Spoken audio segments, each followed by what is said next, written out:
دا د جوزجان ولایت د دشت لیلې سیمه ده چیرې چې په زرګونه انسانان په نهایي ظلم سره شهیدان سوه.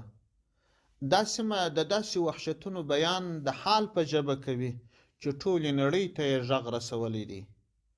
البته د بشریت د حقوقو کاذب داعیان او حامیان یې په وړاندې چوپ سوي دي یا یې بې اثره تش په نامه اعلامیه خپره کړې ده. بالعکس بیا نورو د دې جنایتونو عامل ته د اعزاز لقبونه ورکړي دي.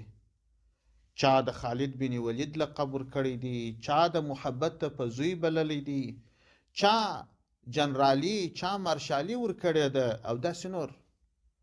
د امریکا د مشهورې مجلې نیوز ویک د راپور له مخې د 2001 میلادي کال د نومبر د 29 څخه د ډسمبر تر لومړۍ پورې اټکل 3500 نفر اسیر سوي طالبان د دوستم د قواو په واسطه شهیدان کړل سوه او په لیلې دشته کې په ډلهییزه توګه تر خاورو لاندې سوه. او دا هغه اسیران وه چې تر یوه تړون وروسته شهیدان سوه. د نیوز ویک په قول د دې تړون د انعقاد په وخت کې د امریکایي ځواکونو 12 نفرو هم حضور درلود.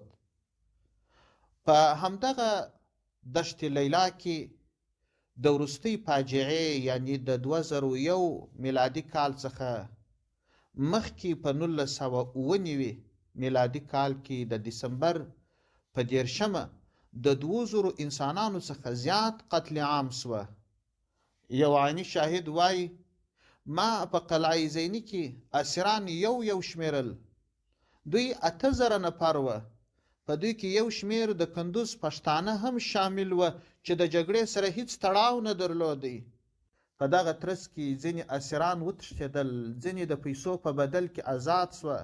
په مجموع کې 15000 نفر غایب وه.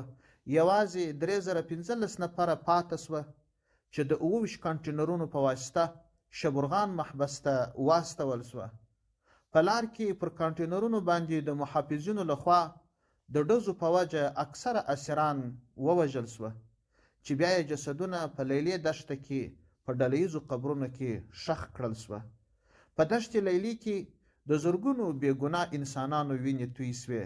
هغه انسانان چې هیلې یې درلودې او د خپلو اولادونو د راتلونکي خوبونه یې په سترګو کې ساتلي وه، د هغوی چوپې سلګۍ لا هم د تاریخ په لمن کې انګازې کوي او د انساني وجدان دروازې ټکوي. دا یوازې د بېګناه انسانانو قتل نه و، بلکې میندې بورې سوې، میرمنې کونډیانې سوې، ماشومان بې پلاره سوه او پلرونه بې زامنو سوه. بالاخره یو عالم ارمانونه د خاورو سره خاورې سوه. د افغانستان زړه یوازې دغه پیښې نه بلکې ډیرو پیښو تر دغه مخکې او وروسته زخمي کړی دی. ډیر ناوخته سو، تر 2 لسیزې زیات کلونه واوښته، خو درد لا هم ژوندی دی. د دوی یاد دی د کاملو انسانانو لپاره د بیدارۍ زنګ وي ترڅو دا ډول تیاره بیا تکرار نسی.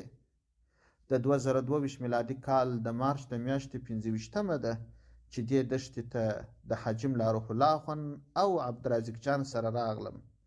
الله تعالی دې ټولو ظالمانو ته د خپل عمل مطابق عادلانه سزا ورکړي. دغه او نورو ټولو شهیدانو ته دې الله تعالی ابدي سفر په نعمتونو مالامال کړي. هغه شهیدان چې رب تعالی یې په خپل دربار کې مرګ په شهادت منلی وي، الله تعالی دې افغانستان په راتلونکو کې د ټولو جنګونو، ناخوالو، دربدریو څخه وساتي او د استعمار څخه دې الله وساتي، د خپل منځي جنګونو څخه او د کفارو د خارجانو د دشمنۍ څخه الله تعالی دې پراخ رزق ورکړي. دغه امن او سکون دې ایروزي سي. الله تعالی دې خپل پریمانه نعمتونه ورباندې ووروي چې آینده هیڅ ستونزه دا ملت او ولس ونه لري.